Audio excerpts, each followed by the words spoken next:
Hello there, Hendrick Toyota, Sign of Concord. This is Coach Stephanie with part 2 of your mystery shop.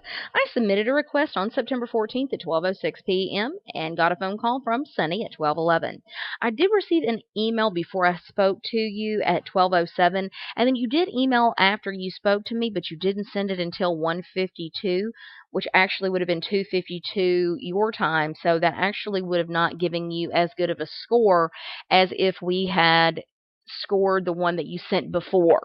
So I'm going to score the one that you sent me before to give you the better score, but let me go over with you really quickly what I want you to send the customer going forward after you speak to them. Remember, the point of your email that you send afterwards is to personalize the email and get them information they very well may not have written down during your conversation, and also to continue building rapport.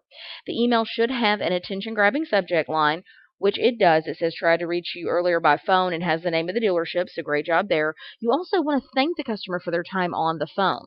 So you want to thank the customer for speaking to you on the phone, and then you want to be sure that you are giving them next steps. So whatever you agreed to in your phone conversation, you want to be sure that you remind them of in the email that you send them after you speak to them. So if you told them you were going to follow up with them via phone, remind them of that. If you it did get an appointment, you want to include those details, but never depend on the customer to call you back. You want to at least have a phone follow-up and remind them that you're going to follow up with them. You want to give them a value statement about your dealership to make your dealership stand apart from the competition. This can be information about an award that your dealership has won, or possibly information about a promotion that your dealership is having, but be sure that we never not give them a value statement about your dealership. You should give one in your phone call and your email as well, because keep in mind, if they're shopping online, chances are they're looking at multiple dealers, and you want to make yours stand apart from the rest. You also want to have a complete signature file like this one here, and you want to be sure the email is free of spelling and grammatical errors, okay? So that is what I want to see going forward, but taking a look at the email that you did send me before we spoke.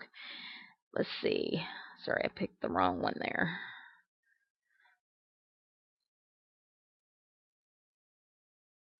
This is the email that I did grade. Like I said, this one gave you your better score. So this is the one that I'm actually counting here. And this one does have an attention-grabbing subject line, so great job. It did go into my inbox versus my spam. But when you're sending an email out before speaking to the customer, you want to be sure that you include the exact vehicle that they inquired on. You want to back up their vehicle of choice by giving positive words or industry information. You want to be sure that you are including availability in addressing whether or not the vehicle is available. You want to be sure that the email does include a link back to your website, which is in your signature file, so I'm going to count that. And you also want to be sure that you are giving the customer any information about any questions they had in their lead submission. There was no question in my lead submission, so you got credit for that. You do want to let the customer know that you're going to follow up with them with a phone call. When you're emailing them ahead of time before you speak to them, you want to set the expectation that you're going to call them. So be sure that you let them know that you will call them as opposed to just asking them to call you.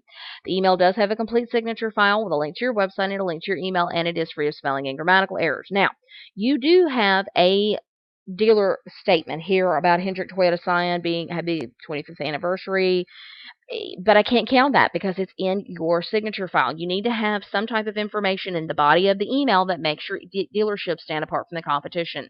And I know that your dealership has been around for quite a while, being part of Hendrick. I'm sure you've won the President's Award. You may give back to your local community, but be sure that you include information, like I said, in your phone call and email that makes your dealership stand apart from the competition.